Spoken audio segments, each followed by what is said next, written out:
couple of weeks ago, I was encouraged to begin reading Psalm 90.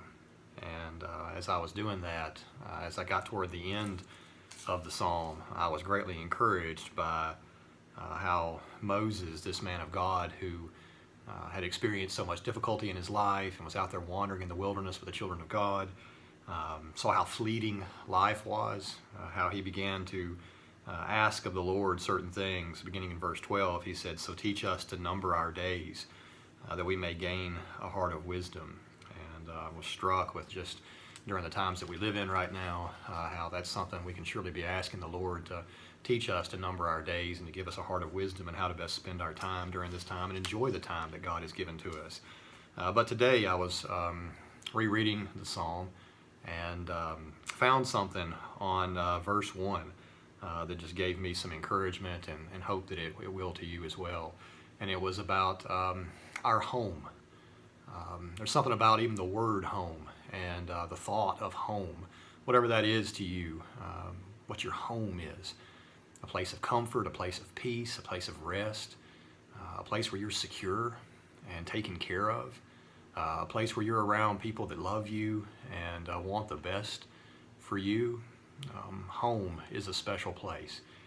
And Psalm 90 verse 1 mentions something about home.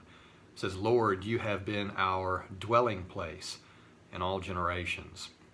Lord, you have been our home, the place where we live, the place where we're secure, the place where we're loved in all generations. And again, think about Moses writing this as he experienced 40 years in the wilderness with Israel, the children of God, as they had no permanent home, wandering in tents and leaving when God said to leave, staying when God said to stay.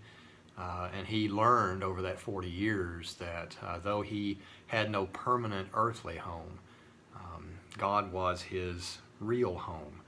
And so I found today a writing by J.C. Ryle that talked about this verse in this psalm, where he talks about the home. And I want to read to you just a couple of things that I saw there that encouraged me. He says, "I freely admit that it is a beautiful world that we live in many respects. Its seas and rivers, its sunrises and sunsets, its mountains and valleys, its harvests and its forests, its fruits and its flowers, its days and its nights, all are beautiful in their way. Cold and unfeeling must be the heart which never finds a day of the year when it could admire anything in nature. But beautiful as the world is, there are many things in it to remind us that it is not home. It is an inn, a tent, a tabernacle, a lodging, a training school, but it is not home." And brothers and sisters, during this time, don't we need to be reminded of that? As wonderful as this world is, and all the joys that God has given us to pour out his blessings on us while we live here on this earth, this is not our home. And there are times when we need to be reminded of that. And Ryle goes on to say certain things about the world. He says it's a changing world. The world is always changing. It is a trying and disappointing world. And don't we know that? It can be difficult to live in this world. We can be disappointed while we live in this world. And then lastly, he said it's a dying world. He says, "Surely a world so full of death can never be called a home." And then he directs our attention to what our real home is. Again, God being our dwelling place. He is our home. Finally, he says something about it being permanently in Christ, that Christ is our real home for a Christian. Let me read to you. It says, "Of all the emblems and figures under which Christ is set before man, I know few more cheering and comforting than the one set before us. Home is one of the sweetest, tenderest words in the English language. Home is the place where we find our most pleasant thoughts are closely tied to.